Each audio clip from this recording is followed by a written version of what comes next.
ମାଲକାନଗିରି ସହରର Indian gas depot ନିକଟରେ ଥିବା ଏକ ଟ୍ରକ୍ ଭିତରୁ ବିରାଟକାୟ ଅଜଗର ସାପ ଉଦ୍ଧାର ହୋଇଛି।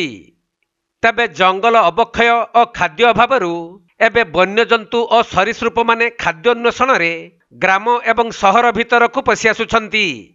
ସେହି କ୍ରମରେ ଏକ ଟ୍ରକ୍ ଭିତରେ ଗୋଟିଏ ବିରାଟ ଅଜଗର ସାପ ଥିବାର ଦେଖିବାକୁ ପାଇ ସ୍ଥାନୀୟ ଲୋକମାନେ ଭୟଭୀତ ହୋଇଯାଇଥିଲେ। ପରେ ତୁରନ୍ତ ସ୍ନେକ୍ ହେଲ୍ପଲାଇନ୍ ସଦସ୍ୟଙ୍କୁ ଖବର ଦିଆଯିବାରୁ ସେମାନେ ଘଟଣାସ୍ଥଳକୁ ଆସି ଅକ୍ଳାନ୍ତ ଉଦ୍ୟମ ପରେ ଅଜଗରକୁ ଉଦ୍ଧାର କରିଥିଲେ।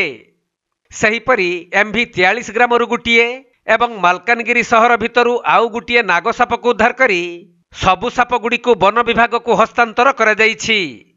ତେଣୁ ବନ ବିଭାଗ ପକ୍ଷରୁ ସମସ୍ତ ସାପଗୁଡ଼ିକର ସ୍ୱାସ୍ଥ୍ୟାବସ୍ଥା ପରୀକ୍ଷା କରାଯିବା ପରେ ନିକଟସ୍ଥ ଜଙ୍ଗଲରେ 3ଟି ସାପକୁ ଛାଡ଼ି ଦିଆଯାଇଥିବା ଜଣାପଡ଼ିଛି।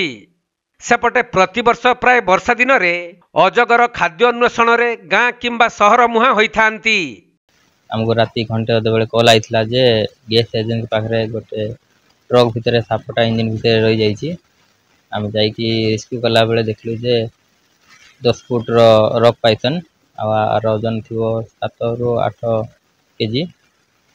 ଆଉ ତାକୁ ରେସ୍କ୍ୟୁ କଲା ପରେ ଆମେ ବନ ବିଭାଗକୁ ହସ୍ତାନ୍ତର କଲୁ।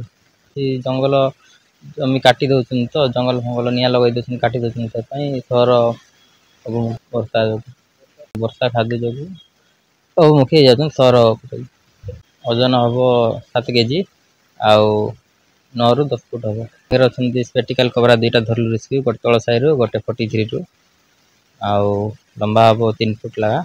ତାକୁ ବନ ବିଭାଗକୁ ହସ୍ତାନ୍ତର କରିଦେଲୁ, ତାଙ୍କେ କେଉଁଠି କହିବେ ସେଠି ଛାଡ଼ିବୁ।